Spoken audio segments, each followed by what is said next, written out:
ஜெய் மகாகாளி. ஆனந்தம் இறைத்துவம். ஸ்ரீ ஆனந்ததாசன். அத்தியாயம் 50. சமரசம் காணும் பக்தி. பகுதி 2-4. பட்டினத்தார். ஏக்கம் சத் விப்ரா பௌதா வதந்தி. உண்மை ஒன்றுதான். ஆனால் ரிஷிகள், முனிவர்கள், ஞானிகள், சித்தர்கள், மகான்கள் நமது பாரத பூமியில் அவரவர் அனுபவத்திற்கேற்ப அந்த ஒரே உண்மையை பலவாறாக கூறி வென்றனர். இது ஊடகத்தின் வாக்கியம்.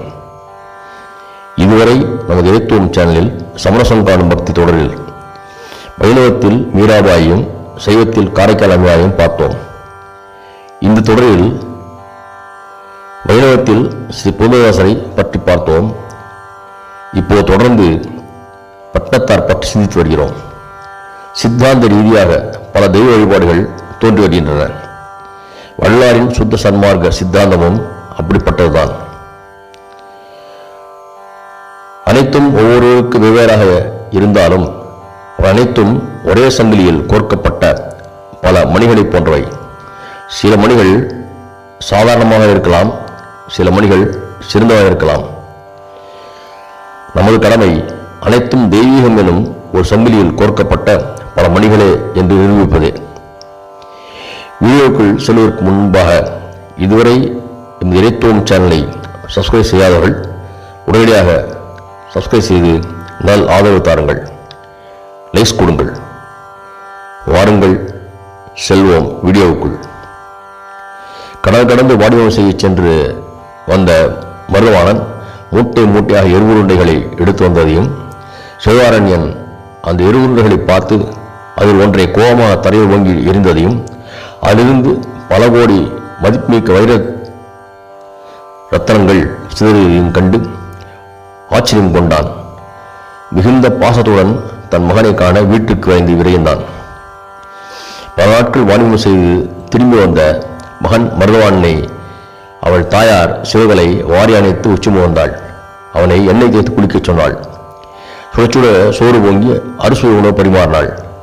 அதுவரை அன்னை நண்பை ஏற்றுக்கொண்ட மருதவாணன் தான் வைத்திருந்த சிறு தங்கப்பெட்டி தன் அம்மாவிடம் தந்து இதை அப்பா பட்டத்தாரிடம் தரும்படி கூறிவிட்டு தனக்கு வெளியே வேலை உள்ளது என்று சொல்லி சென்று விட்டான். அவன் சென்ற சிறிது நேரத்திற்கெல்லாம் செல்வமே, என் செல்வமே, கண்ணா, மருதவானா என்று உறக்க கூவிக்கொண்டே சிவகாரண்யன் வீட்டிற்குள் நுழைந்தான். சிவகலை அவனிடம் மருதவாணன் தன்னிடம் தந்து சென்ற சிறிய தங்கப்பெட்டி தந்தாள். அதை மகிழ்ச்சியாக பெற்றுக்கொண்ட பட்டினத்தார் சிவகலையிடம், மருதவாணன், என் செல்வம் இங்கே, கூப்பிடவனே என்றார்.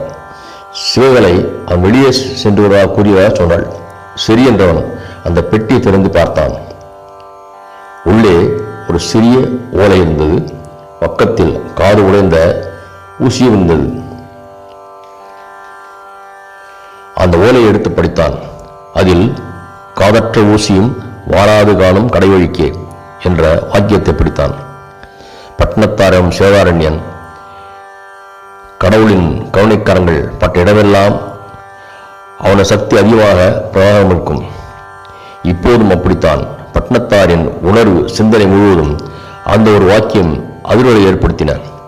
அதன் விளைவு எத்தனை கோடி சம்பாதித்தாலும், எவ்வளவு புகழ் பெற்றிருந்தாலும், எத்தனை உயரத்துக்கு சென்றிருந்தாலும் எதையும் உயிர் போகும்போது கொண்டு செல்ல முடியாது என்ற பேருண்மை பளிர் என்று அவரது புத்தியில் வெளிச்சம் பாய்ச்சியது. நிலையாமை அந்த வினாடியில் அவருக்கு புரிந்தது. இது ஈசனின் திருவிழாவில்தான் என்பதை தெரிந்து கொண்டார். உடனடியாக தான் அணிந்திருந்த விலையுயர்ந்த ஆடைகளையும் நகைகளையும் களைந்து துறைந்தார். தன் இடுப்பில் ஒரு துண்டை மட்டும் கட்டிக்கொண்டார். அரண்மனை போன்ற தன் மாளிகையிலிருந்து வெளியே சென்றார். ஓடி வந்து அவர் கால்களை விழுந்த மனைவி, என்னை விட்டு போடுகிறீர்களே, என யார் துணை என்றாள்.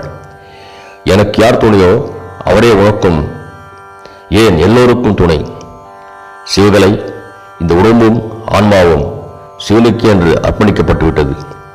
நீயும் அந்த பெருமான் திருப்பாதங்களே கதி என கொண்டு வாழ் என்றார். வீதியில் இறங்கினார். ஊர் மக்கள் திரளாக கூடி கண்கலங்கின்றனர். அப்போது அவருடைய கணக்கு பிள்ளை சேந்தனார் அவர் அருகே வந்து நின்றார். பட்டணத்தாரை நாயன்மார்களில் சேர்க்காத சைவம் அவருடைய கணக்கு பிள்ளை சேந்தனாரை பிற்காலத்தில் நாயன்மார்கள் ஒருவராக சேர்த்து அழகு பார்த்தது. பட்டணத்தாரிடம், ஐயா, உங்கள் செல்வங்களை நான் யார் ஒப்படைப்பது சொல்லுங்கள் என்று மிக்க பணியோடு கேட்டார். சேந்தா, எது எனது செல்வம்? அது எதுவும் எனக்கு சொந்தமில்லை என்பதை காலம் தாழ்ந்து புரிந்து கொண்டேன். அந்த செல்வங்களை நீங்கள் என்ன வேண்டுமானாலும் செய்யுங்கள், எல்லாம் ஈசன் செயல் என்றார். பாருங்க, 17ஆம் நூற்றாண்டில் வாழ்ந்த பட்டணத்தார் அவருடைய செல்வங்களை துறந்த போது அவர் செல்வங்களின் மதிப்பு 9 கோடிக்கு மேலே. ஒரே ₹1 தொலைஞ்சா கூட நாம் ஒரு வாரம் தூங்குறதில்லை. சிவபெருமான் தனக்கு தாயில்லாத குறையை கரைக்கால் அம்மையாரை எம்மை பேணும் அன்னை என்று அழைத்து மகிழ்ந்தார். அதை ஏற்கனவே பார்த்தோம். அதே சிவபெருமான் தந்தையில்லாத தன் குறையை பட்டணத்தாரிடம் மகனாக வளர்ந்து தீர்த்தார்.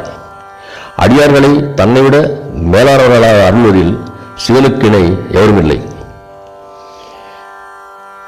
பட்டினத்தாரை பெற்ற தாய் ஞான கமலம்மா தன் மகளிடம் தான் மரணம் அடைந்தால் தனக்கு ஈமச் சடங்கு நடத்த நீ உருவம் தாண்டா இருக்கிறாய், நீ துருவம் கொண்டு விட்டாயே, என்ன செய்வேன் என்று புலம்பினாள். அம்மா, நான் குடியிருந்த வீடு போகும் வரை நான் இந்த ஊரில் தான் இருப்பேன் என்றார். அனைத்தையும் துறந்த துறவையும் துறக்க முடியாத உறவு தாய்தான். காவிரி பூம்பட் நகரமே பட்டணத்தாரின் திடீர் துறவு கண்டு சோகம் கொண்டது. அவர் நகரத்தின் எல்லையில் இருக்கும் சிவன் கோயில் அமர்ந்து தியானம் செய்வதும் பசித்தால் பிச்சை எடுத்து உணவுமாக இருந்தார். அறுசுவை உணவு உண்டு பஞ்சனையில் அருகில் அழகு மனைவியுடன் உறங்கிய பெரும் பணக்காரன் ஒரே நொடியில் தனது 9 கோடிக்கு மேல் உள்ள அனைத்து செல்வங்களையும் அறவே தொடர்ந்து ஆண்டியாக சுற்றித் திரிந்தார். அவ்வூர் மக்கள் சிலர் அவரிடம், என்ன பட்டத்தார, துறவு கோலம் கொண்டா போதுமா, இன்னும் இந்த ஊரை மறக்க முடியலையா என்று கேலியாக கேட்டனர். அவளுக்கு அவள் ஒரே பதில், நான் குடியிருந்த வீடு போனதும் நான் கிளம்பிவிடுவேன். அவர் பல தலங்களுக்கு யாத்திரை செல்வார். பிறகு மீண்டும் அதே சிவன் கோயிலில் வந்து தங்குவார். நான் குடியிருந்த வீடு போனதும் நான் கிளம்பிவிடுவேன் என்று சொல்லிக்கொண்டே இருந்தார். திருச்சிற்றம்பலம். நமது இறைத்துவம் யூடியூப் சேனலை சப்ஸ்கிரைப் செய்து அதில் வாழ்வியலின் ஆன்மீகத்தில் சமரசம் காணும் பக்தி மற்றும் சிந்தனைக்களம் ஆகிய 2 வீடியோக்களை கண்டு பயன்பெறுங்கள்.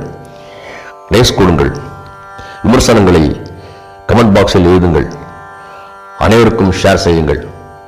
தங்களின் நீடித்த நல் ஆதரவுக்கு மிக்க நன்றி. என்றும் சிவ அன்புடன் உங்கள் ஸ்ரீ ஆனந்ததாசன். திருச்சிற்றம்பலம்.